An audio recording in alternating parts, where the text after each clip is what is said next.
నమస్కారం, సుఖీభవకు స్వాగతం.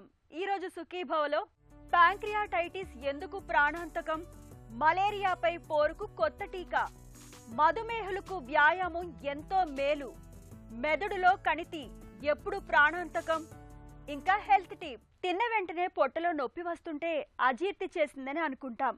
ఏదో చిట్కా వైద్యం చేసుకుంటాం. అజీర్తి బాధల్ని తగ్గించుకోవడానికి ప్రయత్నం చేస్తాం. కానీ తరచుగా తిన్న వెంటనే పొట్టలో నొప్పి మొదలవుతుంటే, అది కూడా బొడ్డు పైభాగంలో వస్తుంటే ఆలస్యం చేయకండి. వెంటనే డాక్టర్ని సంప్రదించి తగిన పరీక్షలు చేయించుకోండి.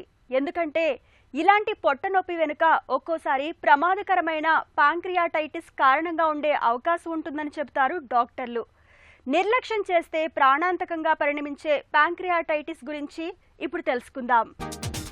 ఇదిగో ఇక్కడ కనిపిస్తున్నదే క్లోమగ్రంథి. మనం తిన్న ఆహారంలోని కొవ్వు పదార్థాలను జీర్ణం చేయడంతో పాటు కీలకమైన ఇన్సులిన్ హార్మోన్ను స్రవించడం ద్వారా మన రక్తంలో షుగర్ లెవెల్స్ని ఎప్పుడూ చక్కటి సమతుల్యతలో ఉంచుతుంది. అయితే ఏ కారణంగానైనా ఈ క్లోమగ్రంథి నాళంలో అడ్డంకులు ఏర్పడినప్పుడు క్లోమరసం బయటకు రాకుండా లోపలే నిలిచిపోతుంది. ఇలాంటప్పుడు క్లోమగ్రంథిలో వాపు మొదలవుతుంది. క్లోమరసం లోపలే నిలిచిపోవడంతో క్లోమగ్రంథి తనకు తానే మెల్లమెల్లగా జీర్ణమవుతూ పోతుంది. క్లోమగ్రంథిలో వాపు అనేది ఉన్నట్టుండి అంటే అక్యూట్గా రావచ్చు, లేదా చాలా కాలంగా అంటే క్రానిక్గా ఉండొచ్చని చెబుతారు డాక్టర్లు. Pancreas is a very important organ in the abdomen అండి. ప్యాంక్రస్ మనం తినే ఏ ఫుడ్నైనా డైజెస్ట్ చేయగలిగే కెపాసిటీ ఉన్న ఎంజైమ్స్ ప్యాంక్రియాస్ రిలీజ్ చేస్తుంది. మనం తినే carbohydrates, fat, bones, mutton, chicken, what ever food you eat, the most important organ which releases all the enzymes is pancreas. MLAs, lipase అని 2 enzymes release చేసి మన తినే ప్రతి ఫుడ్ని అది డైజెస్ట్ చేయడానికి హెల్ప్ చేస్తుంది. సెకండ్ ఇంపార్టెంట్ ఈజ్ ఇన్సులిన్ తయారు చేసే ఆర్గన్ కూడా ప్యాంక్రియాసే. సో మన డైజెస్టివ్ సిస్టంలో most important organ for digestion is pancreas. Pancreatitis అంటే స్వెల్లింగ్ అండి. మన వాపు, హెపటైటిస్ కానీ ఏదైనా చూసుకున్న సైనసైటిస్ కానీ, అంటే ఆ ఆర్గన్ వాపు వచ్చేసి అది వాపుగా స్వెల్లింగ్ అయిపోయి లావుగా అయిపోయి దానివల్ల సిమ్టమ్స్ వస్తే దాన్ని మనం ప్యాంక్రియాటైటిస్ అంటాం. అది 2 రకాలుగా ఉంటుందండి. Acute pancreatitis and chronic pancreatitis అంటాం. ప్యాంక్రియాటైటిస్ వచ్చేసరికి స్వెల్లింగ్ వస్తుంది. ఎక్యూట్ ప్యాంక్రియాటైటిస్ అంటే నిన్న మొన్నటి వరకు బాగుండి సడన్గా స్వెల్లింగ్ వచ్చి దానివల్ల నొప్పి రావడం, అది ఎక్యూట్ ప్యాంక్రియాటైటిస్.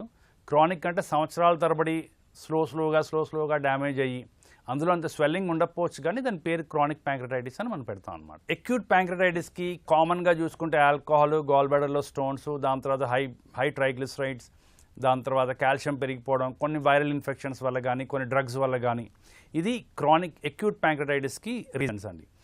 ఇదే సంవత్సరాల తరబడి జరిగితే దాన్ని క్రానిక్ ప్యాంక్రియాటైటిస్ అని అంటాం మనం. కొంతమందిలో క్రానిక్ ప్యాంక్రియాటైటిస్కి మనకి రీజన్స్ తెలియకపోవచ్చు. సో కామన్గా చూసుకుంటే ఆల్కహాల్ అండ్ గాల్ స్టోన్స్ 90% పేషెంట్స్లో ఇవే రీజన్స్ అండి. ప్యాంక్రియాటైటిస్ అనేది ఎక్కువగా మద్యం సేవించే వారిలో చూస్తుంటాం. అలాగే గాల్ స్టోన్స్ ఉండి అవి పిత్తనాళం ద్వారా జారి క్లోమగ్రంథి నాళంలో అడ్డంకిగా మారినప్పుడు కూడా క్లోమగ్రంథిలో వాపు వచ్చే అవకాశం ఉంది. రక్తంలో ట్రైగ్లిసరైడ్ కొవ్వులు, కాల్షియం శాతం ఎక్కువగా ఉన్నప్పుడు కూడా ప్యాంక్రియాటైటిస్ రావచ్చు. ఒక్కోసారి ఏ కారణం లేకుండానే క్లోమగ్రంథిలో వాపు కనిపించవచ్చు. కొంతమందికి పుట్టుకతో వచ్చిన లోపాల వల్ల కూడా ప్యాంక్రియాటైటిస్ వస్తుంటుంది. ఆస్తమాను అదుపులో ఉంచడానికి వాడే స్టెరాయిడ్ మందుల మూలంగా కూడా క్లోమగ్రంథిలో సమస్యలు తలెత్తే అవకాశం ఉంది. క్లోమగ్రంథిలో వాపు ఉన్నప్పుడు బొడ్డు పైభాగంలో తరచూ తీవ్రమైన నొప్పి వస్తుంటుంది. ఈ నొప్పి వెన్నులోకి కూడా పాకుతుంటుంది. ముఖ్యంగా తిన్న వెంటనే నొప్పి మొదలవుతుంటుంది. పొట్ట ఎప్పుడూ ఉబ్బరంగా ఉంటుంది. తరచూ జ్వరం వస్తూ వాంతులవుతుంటాయి. కామెర్లు సోకుతుంటాయి. క్లోమగ్రంథి బాగా పాడైనప్పుడు పొట్టలో ఎక్కువ మొత్తంలో నీరు కూడా చేరుతుంది. ఎక్యూట్ ప్యాంక్రియాటైటిస్ అన్నది చాలా సివియర్గా ప్రజెంట్ చేస్తుందండి. పేషెంట్స్ నైట్ టైం ఇంట్లో ఉండలేక లేదంటే ఎక్కడున్నా సరే హాస్పిటల్ ఎమర్జెన్సీకి వచ్చి కంపల్సరీగా ట్రీట్మెంట్ చేసుకునేంత సివియర్ పెయిన్ వస్తుంది. పొట్ట మధ్యలో వస్తుంది. Exactly this is the area. And ఇక్కడి నుంచి అదే జాగాలో వీప్ భాగంలో కూడా వస్తుంది అనమాట. So severe pain abdomen and vomitings, is are the 2 main symptoms of acute pancreatitis. అయితే పెయిన్తో కాకుండా మనం సెకండ్, థర్డ్ డే నెగ్లెక్ట్ చేస్తే ఆ ప్యాంక్రియాటైటిస్ బాగా సివియర్ అయిపోయి ఎక్యూట్ సివియర్ ప్యాంక్రియాటైటిస్ కింద మారి అది మల్టీ ఆర్గన్ ఫెయిల్యూర్కి వెళ్ళి లంగ్స్ని డ్యామేజ్ చేయడం, ఏఆర్డిఎస్ అవ్వడం, వెంటిలేటర్ అవసరం పడడం, లేదంటే కిడ్నీస్ డ్యామేజ్ చేయడం, రీనల్ ఫెయిల్యూర్ అయిపోయి డయాలసిస్ అవసరం పడడం, లేదంటే సెప్సిస్ అవడం, అది మనకి రిఫరల్ హాస్పిటల్స్ అంటే కార్పొరేట్ హాస్పిటల్స్ కానీ మేజర్ రిఫరల్ సెంటర్స్లో కానీ సిటీస్లోని హాస్పిటల్లో మన దగ్గరికి వచ్చేసరికి పేషెంట్ ఈ థర్డ్, ఫోర్త్ డేకి వస్తారు. అప్పుడు వాళ్ళు మల్టీ ఆర్గన్ ఫెయిల్యూర్లోకి వెళ్ళిపోయి ఉంటారు. బట్ ఇనీషియల్గా సిమ్టమ్స్ అయితే మాత్రం అబ్డామినల్ పెయిన్ వచ్చి వామిటింగ్స్తో అవుతారండి. క్రానిక్ ప్యాంక్రియాటైటిస్ సేమ్ పెయిన్ ఉంటుంది, కానీ అది సంవత్సరాల తరబడి కొంచెం డల్ ఏకింగ్ పెయిన్గా ఉండడం, ప్లస్ మాల్ న్యూట్రిషన్. ఈ ఎంజైమ్స్ గట్టా లేకపోవడం వల్ల వాళ్ళకి ఫుడ్ డైజెస్ట్ అవ్వకపోవడం, ఫ్యాట్ కానీ ప్రోటీన్ కానీ సరిగ్గా డైజెస్ట్ చేసుకోలేకపోవడం వల్ల మాల్ న్యూట్రిషన్ రావడం. మూడోది ఏమిటంటే షుగర్, డయాబెటీస్ వచ్చేయడం, ఇన్సులిన్ తగ్గిపోవడం వల్ల డయాబెటీస్. సో పెయిన్ అబ్డమెన్ సంవత్సరాల తరబడి ఉండి, మాల్ న్యూట్రిషన్, వెయిట్ లాస్ ఉండి డయాబెటీస్ వస్తే ఇది క్రానిక్ ప్యాంక్రటైటిస్ లక్షణాలు. అండ్ సివియర్గా అబ్డామినల్ పెయిన్ వచ్చి విపరీతంగా సడన్గా ప్రజెంట్ అయితే అది అక్యూట్ ప్యాంక్రటైటిస్ లక్షణం. డయాగ్నోసిస్ వన్స్ అగైన్ అండి, క్లినికల్ సిమ్టమ్స్ రాగానే అబ్డామినల్ పెయిన్తో వచ్చి పేషెంట్ ఆల్కహాల్ తీసుకున్నారు అంటే ముందు ఎప్పుడైనా గాల్ స్టోన్స్ ఉన్నాయి అలాంటి అనుకుంటే మనం సస్పెక్ట్ చేసుకుని వెంటనే బ్లడ్ టెస్ట్ పంపిస్తాం. ఎంఎల్ఏజ్, లైపేజ్ అని 2 బ్లడ్ టెస్ట్లు ఉంటాయి. సో దానివల్ల మనకు తెలుస్తుంది. సెకండ్ ఈజ్ సిటీ స్కాన్ అండి. CT scan is a very important test for diagnosing pancreatitis. అలాగే నాట్ ఓన్లీ డయాగ్నోస్, కాంప్లికేషన్స్ ఏమైనా ఉన్నాయా, వాటర్ చేరిపోతుంది, బ్లడ్ వెసల్స్ బ్లాక్ అవుతాయి. సో అక్యూట్ ప్యాంక్రటైటిస్లో చాలా కాంప్లికేషన్స్ వస్తాయి. సో అన్నిటికీ మనం సిటీ స్కాన్ చేసుకోవచ్చు. ఇనీషియల్గా తెలుసుకోవాలంటే అల్ట్రాసౌండ్ అబ్డమెన్లో కనిపిస్తుంది, but CT scan is the best test. తిన్న వెంటనే నొప్పి వస్తుండడంతో మనలో చాలా మంది పొట్టలో అల్సర్లు ఉన్నాయన్న భావనలో యాంటాసిడ్ మందులు వాడుతూ కాలం గడిపేస్తుంటారు. ప్యాంక్రియాటైటిస్ను నిర్లక్ష్యం చేస్తూ పోతే అది చివరికి మన పాలిట ప్రాణాంతకంగా పరిణమించే ప్రమాదం ఉంది. బొడ్డు పైభాగంలో తరచూ నొప్పి వస్తున్నప్పుడు ఆలస్యం చేయకుండా డాక్టర్ని సంప్రదించాలి. ఇలాంటప్పుడు సీరం ఎమలైజ్ అనే రక్త పరీక్ష ద్వారా క్లోమగ్రంథి పనితీరును తెలుసుకోవచ్చు. ఈ రక్త పరీక్షలో సమస్య ఉన్నట్లు తేలితే ultrasound scanning, CT scan, abdomen, ERCP అనే పరీక్షల సాయంతో క్లోమగ్రంథిలో వాపును నిర్ధారణ చేసుకోవచ్చు. ఒక్కోసారి వీటితో పాటు క్యాన్సర్ నిర్ధారణ పరీక్షలు కూడా చేయించుకోవాల్సి ఉంటుంది. 60-70% or 80%కి సిమ్టమాటిక్ మేనేజ్మెంట్ చేస్తే సరిపోతుందండి. పెయిన్ కిల్లర్స్ ఇవ్వడం, ఇంటెస్టైన్స్కి రెస్ట్ ఇవ్వడం, ఫ్లూయిడ్స్ పెట్టడం, అడిక్వేట్ హైడ్రేషన్ మెయింటైన్ చేసుకోవడం, దేనివల్ల వచ్చిందో అది కనుక్కోవడం. ఇప్పుడు ఆల్కహాల్ అంటే we have to stop it, gall bladder అంటే ఫ్యూచర్లో రాకుండా ఆపరేషన్ చేయించడం, ఈ ట్రైగ్లిసరైడ్స్ ఎక్కువ ఉంటే దానికి ట్రీట్మెంట్ పెట్టుకోవడం, కాల్షియం ఎక్కువ ఉంటే దానికి ట్రీట్మెంట్ పెట్టుకోవడం. అదొక 70-80%లో మనం ఇలా మేనేజ్ చేసేయచ్చు. బట్ చెప్పినట్టు ఇందాక మల్టీ ఆర్గన్ ఫెయిల్యూర్లో కానీ పేషెంట్ వెళ్తే మాత్రం వాళ్ళకి ఐసీయూ తీసుకెళ్ళి వెంటిలేటర్ సపోర్ట్ అయితే వెంటిలేటర్ సపోర్టు, లేదంటే డయాలసిస్ ఇలాంటివన్నీ అవసరం పడుతూ ఉంటాయండి. Supportive care, best supportive care is the treatment for pancreatitis. ఈ కొంతమందికి వాటర్ ఎక్కువ చేరిపోయి ఆ వాటర్ ఇన్ఫెక్ట్ అవ్వడం గట్రా జరుగుతూ ఉంటుంది. అది 4-6 వీక్స్ తర్వాత ఎండోస్కోపీ థెరపీ ద్వారా వాటర్ అని మనం బయటకు తీయచ్చు. క్రానిక్ ప్యాంక్రటైటిస్లో mainly therapy is for pain reduction అండి. వాళ్ళకి నొప్పే ఎక్కువ ఉంటుంది. అంటే the pain is so severe and so long standing కి క్రానిక్ ప్యాంక్రటైటిస్ పేషెంట్స్ పెయిన్ కిల్లర్కి అలవాటు పడిపోయి అడిక్ట్ అయిపోతారు. సో వాళ్ళు ఆ మాత్ర లేకపోతే ఇంక ఉండలేనంత పరిస్థితికి అయిపోతూ ఉంటుంది. రెండోది ఏంటంటే ఆ స్టోన్స్ ఉండడం వల్ల ఉంటే ఆ స్టోన్స్ని మనం ఎండోస్కోపీ థెరపీ ద్వారా కానీ ఈఆర్సీపీ అనే ఒక ప్రొసీజర్ ద్వారా లేదంటే సర్జరీ ద్వారా ఆ స్టోన్స్ని క్లియర్ చేసి ఆ డక్ట్లో ప్రెషర్ తగ్గించవచ్చు. కొంతమందికి జాండీస్ వచ్చేయడం లేదంటే ట్యూమర్ వచ్చి జాండీస్ రావడం జరుగుతుంది. వాళ్ళకి కూడా మనం ఎండోస్కోపీ థెరపీ చేసి ఆ జాండీస్ని తగ్గించవచ్చు. ఎంజైమ్స్ బాగా తగ్గిపోయి మాల్ న్యూట్రిషన్ కానీ ఈ డయాబెటీస్ కానీ వస్తుంది కాబట్టి వాటి గురించి కూడా మనం రెగ్యులర్గా వాళ్ళని ఫాలోఅప్ చేసుకుంటూ ఎంజైమ్స్ తగ్గుతున్నట్టు మనకు తెలియగానే ఎంజైమ్ రిప్లేస్మెంట్ థెరపీ అని ఉంటుందండి. ప్యాంక్రియాటిక్ ఎంజైమ్ రిప్లేస్మెంట్ థెరపీ, పిఈఆర్టీ అని పెడితే వాళ్ళకి ఏంటంటే న్యూట్రిషనల్లీ వాళ్ళు తిన్న ఫుడ్ అరిగి అది వంట బట్టి వాళ్ళ హెల్త్ మళ్ళీ నార్మల్గా గెయిన్ చేయగలుగుతారు. షుగర్ కోసం ఇన్సులిన్ అనేది అవసరం పడవచ్చు. లేటెస్ట్ ట్రీట్మెంట్లో ఎండోస్కోపీ థెరపీ అనేది ఒక లేటెస్ట్ ట్రీట్మెంట్ వచ్చిందండి. మనం అంటే సర్జరీ అవాయిడ్ చేస్తూ చాలా మట్టుకు ప్రొసీజర్స్ ఎస్పెషలీ క్రానిక్ ప్యాంక్రటైటిస్లో మనం ఎండోస్కోపీ ద్వారా చేయొచ్చు. సెకండ్ ఏంటంటే ప్యాంక్రియాటిక్ ఐలెట్ సెల్ ట్రాన్స్ప్లాంట్ అని ఒకటి వచ్చింది. వేర్ మనకి ప్యాంక్రియాస్ కంప్లీట్గా డిస్ట్రాయ్ అయిపోయిందని తెలిసినప్పుడు ఇన్సులిన్ రిక్వైర్మెంట్ చాలా ఎక్కువ ఉంటుంది. దాంట్లో మనం ప్యాంక్రియాటిక్ ఐలెట్ సెల్ ట్రాన్స్ప్లాంట్ చేస్తే ఆ ఇన్సులిన్ రిక్వైర్మెంట్ గట్రా తగ్గే అవకాశాలు ఉంటాయి. క్లోమగ్రంథిలో వాపు బాగా తీవ్రంగా ఉన్నప్పుడు పేషెంట్ని ఐసీయూలో ఉంచి చికిత్స చేయాల్సి ఉంటుంది. ఈ పరిస్థితిలో ఓవైపు యాంటీబయాటిక్స్ వాడుతూ మరోవైపు మనిషి నీరసించిపోకుండా లీటర్ల కొద్దీ ఫ్లూయిడ్స్ని ఎక్కిస్తుంటారు. మందులతో కూడా క్లోమగ్రంథిలో వాపు తగ్గనప్పుడు ఈఆర్సీపీ చేసి ప్యాంక్రియాటిక్ డక్టులో స్టెంట్ వేస్తుంటారు. క్లోమంలో రాళ్లు అడ్డంకులుగా ఉన్నప్పుడు సర్జరీ సాయంతో రాళ్లను తొలగించి క్లోమరసం వెళ్లడానికి వీలుగా కొత్త దారిని ఏర్పాటు చేస్తారు. ఒక్కోసారి క్లోమగ్రంథి మొత్తాన్ని తొలగించాల్సి ఉంటుంది. మందులు పనిచేయని వారికి ఆపరేషన్ చేయలేని పరిస్థితులు ఉన్నప్పుడు నొప్పి నివారణలు ఇవ్వడం, ప్యాంక్రియాస్ ఎంజైమ్స్ని సప్లిమెంట్ల రూపంలో ఇవ్వడం, సీవియాక్ నెర్వ్ని బ్లాక్ చేయడం వల్ల తాత్కాలిక ఉపశమనం లభించేలా చేయొచ్చు. ఆరోగ్యపరమైన ఆహారపు అలవాట్లను ఆచరించడం, ధూమపానం, మద్యపానానికి దూరంగా ఉండడం ద్వారా ప్యాంక్రియాటైటిస్ని రాకుండా నివారించుకోవచ్చు. హెల్త్ న్యూస్ మీకోసం.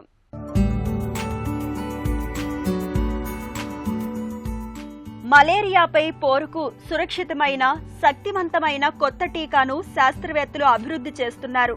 ఇటీవల ఆఫ్రికాలో చిన్నారులపై ఔషధ పరీక్షలు నిర్వహించినప్పుడు మెరుగైన ఫలితాలు కనిపించినట్లు పరిశోధకులు పేర్కొంటున్నారు. RH5.1 మ్యాట్రిక్సియంగా వ్యవహరిస్తున్న ఈ టీకా గురించి లాన్సెట్ ఇన్ఫెక్షియస్ డిసీజెస్ జర్నల్లో ఇటీవల ప్రచురించారు. మలేరియాను కలిగించే ప్లాస్మోడియం పరాన్నజీవి రక్తంలో ఉన్న దశలో ఈ టీకా దాడి చేసి రోగనిరోధక శక్తిని పెంపొందిస్తుంది.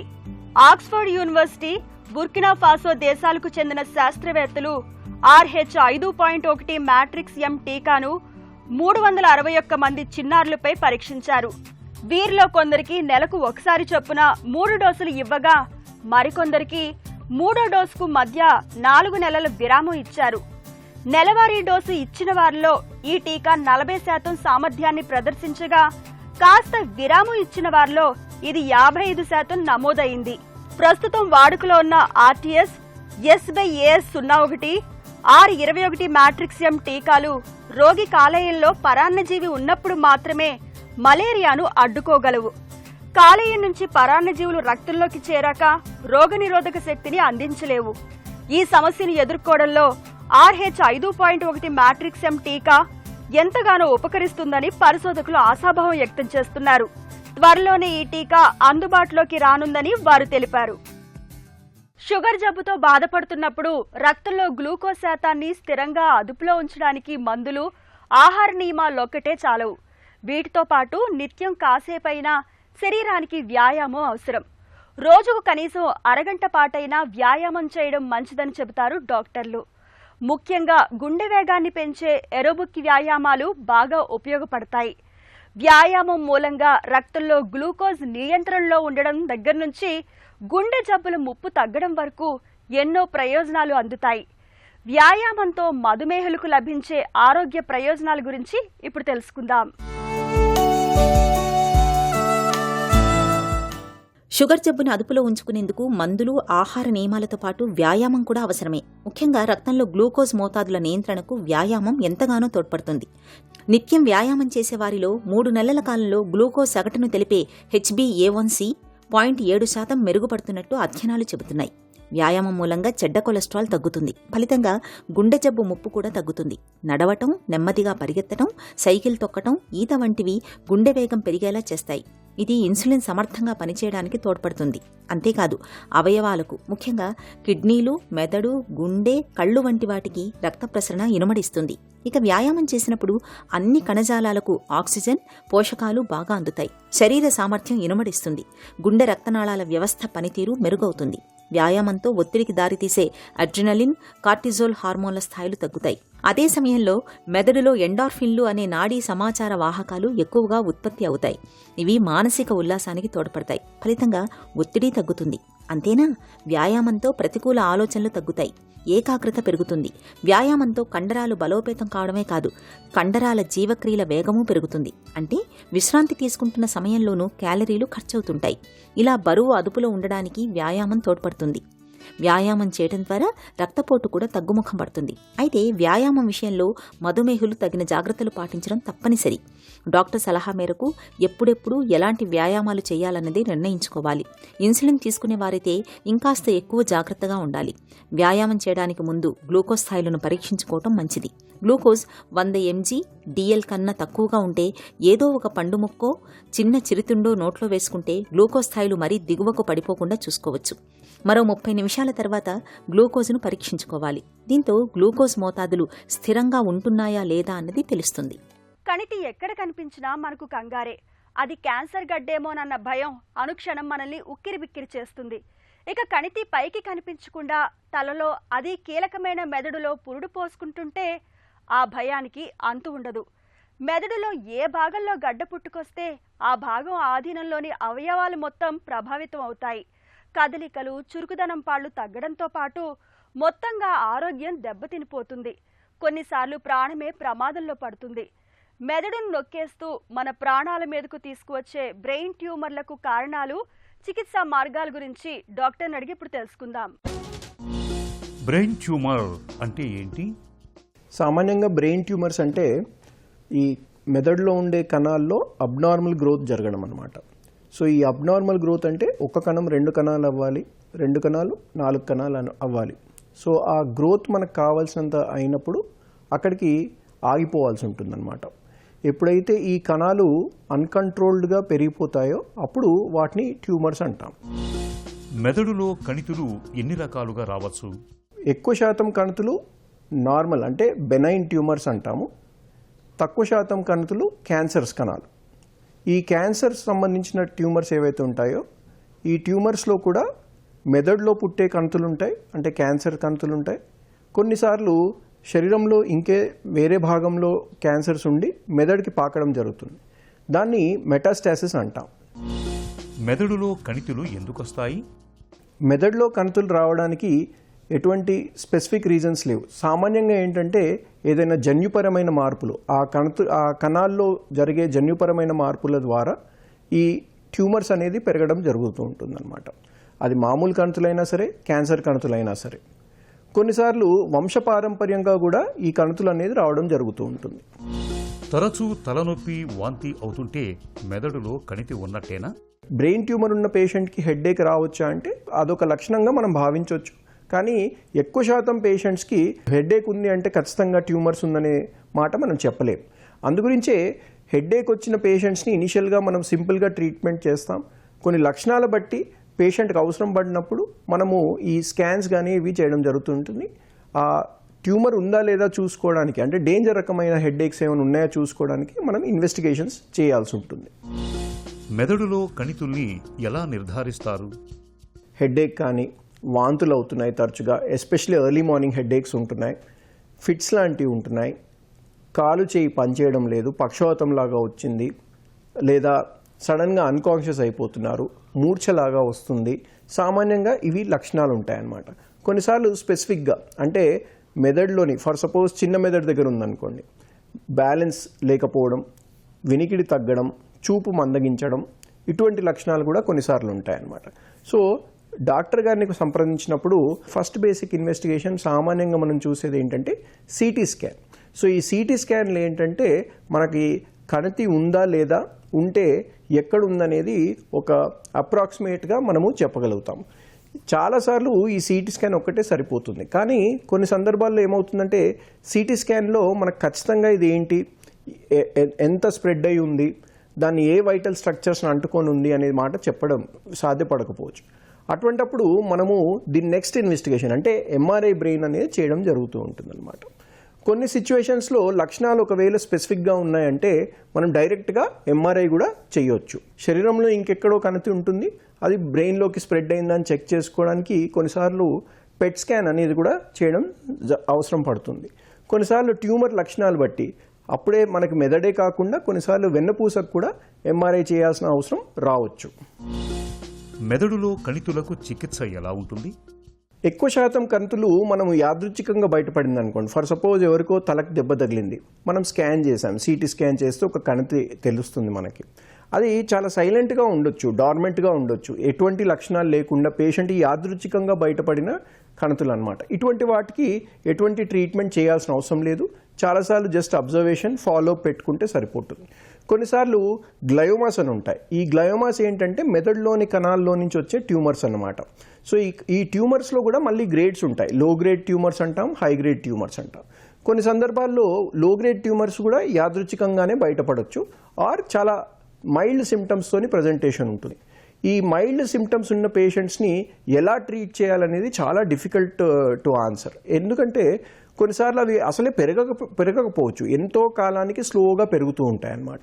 కొన్ని రకాల ట్యూమర్స్ ఏంటంటే ముందు ఇనిషియల్గా లో గ్రేడ్ ఉండి తర్వాత హై గ్రేడ్గా మారొచ్చు అనమాట. సో అందుగురించే ఈ ట్యూమర్స్ని ఎప్పుడు కూడా మనము ఒకవేళ గనక సర్జరీ కానీ ఏదైనా రేడియేషన్ ఇవ్వాలా, లేదా ఏదైనా కీమోథెరపీ ఇవ్వాల్సి ఉంటుందా, లేదా జస్ట్ నావిగేషన్ గైడెడ్ బయాప్సీ చేయాల్సి ఉంటుందా అనేది పరిస్థితిని బట్టి చూసే మనము అంచనా వేసుకొని పేషెంట్తో సంప్రదించి వాడికి ఉన్న ఆప్షన్స్ ఏంటి అంటే జస్ట్ అబ్జర్వేషన్ చేద్దామా, లేదంటే ఇంకా ఫర్దర్ ఇన్వెస్టిగేషన్ చేద్దామా, లేదా ఏదైనా సర్జరీ చేద్దామా అనేది మనం డెసిషన్ తీసుకోవడం జరుగుతూ ఉంటుందన్నమాట. సో ఆ ఎంఆర్ఐ చేసిన తర్వాత మనకి ఒక అప్రాక్సిమేట్గా ఇది ఏంటి అనేది ఒక నిర్ధారణకి మనం రావచ్చు. సో ఈ సర్జరీస్ చేయాల్సిన అవసరం ఉన్నప్పుడు కొన్నిసార్లు నావిగేషన్ గైడెడ్ బయాప్సీ అని చేస్తుంటాం, కొన్నిసార్లు ఓపెన్ సర్జరీస్ చేస్తాం, కొన్నిసార్లు ఎండోస్కోపిక్ అంటే కెమెరా పంపించి చేసే సర్జరీస్ ఉంటాయి, కొన్నిసార్లు ట్యూమర్ ఫ్లోరసెన్స్ అంటాం. ఈ ట్యూమర్ ఫ్లోరసెన్స్ ఇస్తే ఆ సర్జరీ చేసేటప్పుడు ట్యూమర్ ఇంకా చాలా చక్కగా అది బ్లష్ అవుతూ ఉంటుంది అనమాట. సో అప్పుడు మనం ఆ ట్యూమర్ కంప్లీట్ రిమూవ్ చేయడానికి సాధ్యపడుతుంటుంది. నావిగేషన్ అనే సిస్టమ్ ఉంటుంది. న్యూరో నావిగేషన్ అంటే ఒక కంప్యూటర్ గైడెడ్ సర్జరీస్ అనమాట ఇవన్నీ కూడా. సో ఆ ట్యూమర్ ఎక్కడుంది స్పెసిఫిక్గా లోకలైజేషన్ చేసుకుంటూ అట్లా మనము స్పెసిఫిక్గా ఆ ట్యూమర్ని మనం అటాక్ చేసి సాధ్యమైనంతగా ఆ ట్యూమర్ తీయడానికే మనం ప్రయత్నం చేస్తూ ఉంటాం. కొన్నిసార్లు టోటల్గా ఆ ట్యూమర్ మొత్తం తీసేయవచ్చు. కొన్నిసార్లు కొన్ని వైటల్ స్ట్రక్చర్స్ని ఒకవేళ ట్యూమర్ కనుక ఆనుకొని ఉంటే కొన్నిసార్లు some part of the tumour మనము వదిలేస్తాం. సో అటువంటప్పుడు ఆ ట్యూమర్ని టిష్యూ తీసి టెస్టింగ్కి పంపించినప్పుడు ఆ టిష్యూలో వచ్చే బయాప్సీ రిపోర్ట్ బట్టి రివిజన్ సర్జరీస్ కూడా చేయాల్సి ఉంటుంది. మెదడులో కణితులపై ఎలాంటి అవగాహన అవసరం? పేషెంట్స్కి ఎక్కువ శాతం ఏదైతే భయాలు ఉంటాయో, మా కాళ్ళు పడిపోతాయా, మా కాంప్లికేషన్స్ వస్తాయంటే ప్రతి సర్జరీస్లో కాంప్లికేషన్స్ అనేవి ఉండొచ్చండి. కానీ బ్రెయిన్లో ముందు మనకి కొంతకాలం ఒక 30-40 years బ్యాక్ వచ్చే కాంప్లికేషన్స్ ఇప్పుడు మనం చూడడం లేదు. చాలా సేఫ్గా మనం ఈ ట్యూమర్స్ అనేది ఒకవేళ కనుక ఏదైనా పేషెంట్కి ఉంటే చాలా సేఫ్గా మనం వీటితోని డీల్ చేయొచ్చు. తరచూ తీవ్రమైన తలనొప్పి వచ్చిపోతుండడం, తలనొప్పితో పాటు వాంతులు కూడా అవుతున్నప్పుడు ఆలస్యం చేయకుండా డాక్టర్ని కలిసి సిటీ స్కాన్, ఎంఆర్ఐ వంటి పరీక్షల్ని చేయించుకోవాలి. బ్రెయిన్ ట్యూమర్లని తొలి దశలో పసిగడితే ఆధునిక వైద్యంలో ఇవాళ అందుబాటులో ఉన్న చికిత్సల సాయంతో వాటిని పూర్తిగా మాయం చేయొచ్చు. ఒక చిన్న చిట్కా మీకోసం. జలుబు, ఒళ్ళు నొప్పులతో బాధపడుతున్నప్పుడు 1 కప్పు గోరువెచ్చటి నీళ్లలో 1 చెంచాడు మెంతులు వేసుకుని తాగండి. ఒళ్ళు నొప్పులు, జలుబు బాధల నుంచి మంచి ఉపశమనం దొరుకుతుంది.